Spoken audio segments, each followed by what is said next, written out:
Greetings. I'm Stan Hustad, and let me explain. Those are words that we have to use from time to time. Obviously, if we've gotten in trouble and people have misunderstood what we were about, or somehow we have to defend ourselves, or whatever, we oftentimes say, let me explain. Well, let me explain. And this isn't a defense or anything wrong. I just simply want to explain to you a little bit of the title of my new course and class that might be helpful and useful to you. As I pointed out, I have just produced a course that's been published by one of the top publishers in the business of online teaching and training, the Udemy Corporation, and it's simply called God Wants You to Be an Entrepreneur.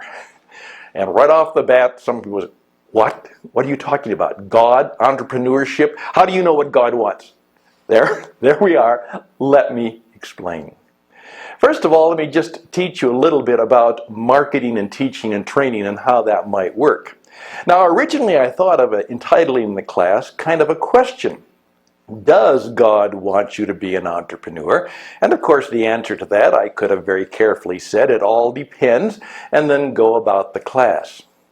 However, what I decided to do was do something that I used to teach young people to do, particularly many years ago when I was working in college education, working with primarily freshman students who were just starting off into the world of academic preparation and the life before them.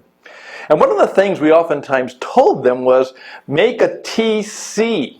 And then they said, Stan, Mr. Hustad, Professor Hustad, what's a TC?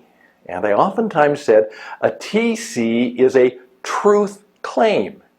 You're claiming that something is true, that you believe it to be true. Now, generally, we kind of hedge ourselves. We say, in my opinion, I believe, I think, it appears to me, or could it be? Now, those are all good things to say. And I use them all the time when I'm teaching people how to be good communicators. But from time to time, it's good to make a TC, a truth claim. And you say, this is true. And then other people have to say, and here are some great questions, well, what do you mean by that? How do you know that? Or, so what? What difference does it make? Those are three great questions, and we're going to have another WIT presentation about that sometime, and I think you'll find it helpful. The three great clarity questions. But I do know that by putting that in the front of the hundreds, maybe thousands, maybe millions of people who go through Udemy, and I'm fortunate that just in the brief time I've been doing this, I now have close to 3,000 students from 113 different countries. Amazing what online education and teaching and training is going to be about. And one of the things I'm going to be challenging you, my dear friends, is to do exactly what the master teacher said, go and teach. All of us are called to be teachers. Another class that I'm thinking of doing is fire your CEO. In fact, I would say right now we need to abolish the position of CEO. Now, there's a truth claim for you, and you're going to say, well, what do you mean by that? Well, that's for another time. And now you see what I'm doing by saying God wants you to be an entrepreneur. I've got us thinking. I've got us challenging. Got us questioning. We're in communication. Now, one of the things I teach people is that communication is never just about information. Good communication is always about relationship. And so what we have is, we have this information kind of sitting here. But it's coming from me, and it's going to you. Now, that means that if it's really going to be something that works, it's going to bring the two of us together so that our stories meet. Now, eventually, we may decide that there are things about what we say and what we do that may separate us again because we've got some profound differences. But what happens is that we discover that it's not just information we're about, It is about relationship. And all good communication is about relationship. Now, just to give you a brief idea of why I did what I did. God wants you to be an entrepreneur. Now, you'll find out after you get past the headline that I will soften that by saying, or at least perhaps, he wants you to think and act like one. Oh, well, what do you mean by that? You see, now we're beginning to gain some relationship, some communication, and some clarity. And in my little class, it's about an hour and 15 minutes in which I've discovered that's about the maximum that I can really keep people's attention, is I have to have a high energy presentation in which I make my case. At the same time, if I'm doing a good job, I will also go against my case. And in doing so, I will demonstrate that perhaps I've been thoughtful about the entire question. Because what you will discover is that in my class, God wants you to be an entrepreneur. I may say, well, you know what? If you can't accept or believe this, maybe you're not cut out for it. Maybe that doesn't apply to you. And once again, I soften and bring people in so that everybody is led to their own choice. Now, what I oftentimes say that in a Stan Hustad teaching session or class, what happens is that hopefully you're going to find some new creative information. A number of years ago, I was kind of applying to be a consultant to a major corporation. And the guy who was interviewing me, and he was really kind of a smart aleck, and he looked me in the eye and he said, it seems that you're kind of a smart guy. You've got a lot of experience. Then he paused and he said, Mr. Hustad, tell me something I don't know.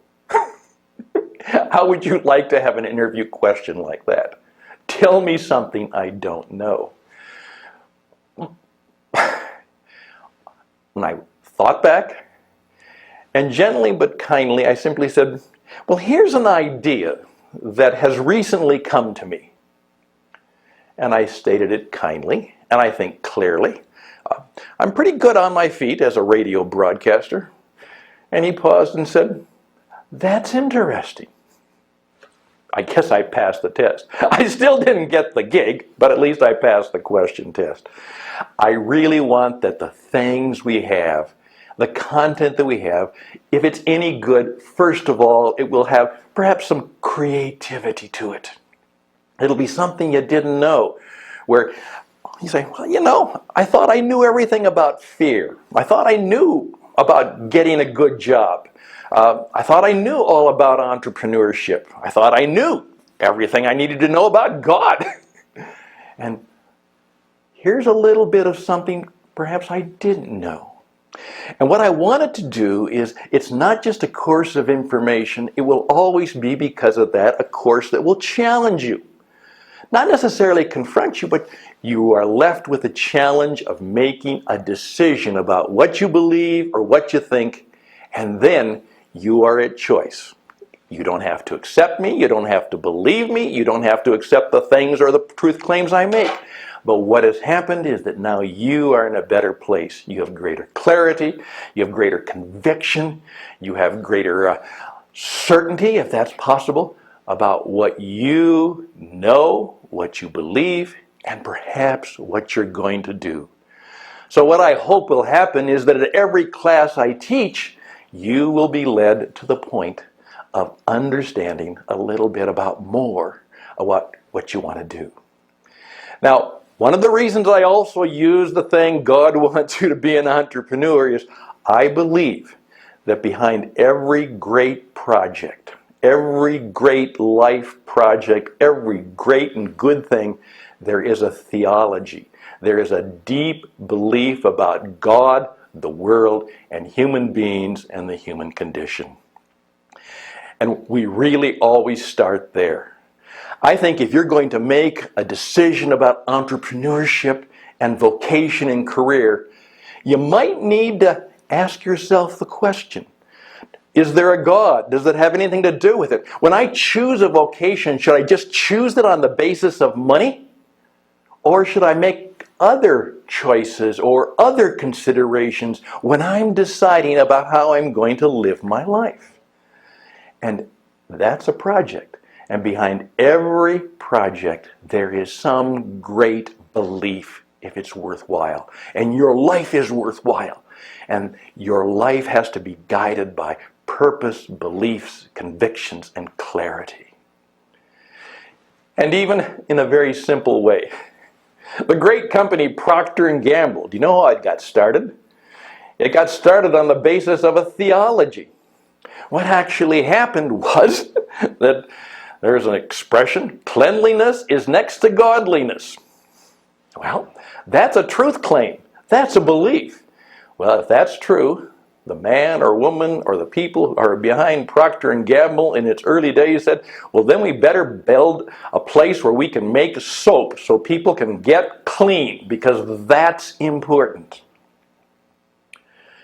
It certainly was not God theology, but it was certainly a theology when Steve Jobs, and by the way, I want you to watch another video that I have done about Steve Jobs, simply said that he believed that finally, when somebody had the ability to have a small personal computer, that it would change the world.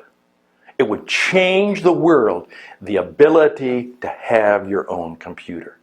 That was almost a theological, certainly a philosophical belief.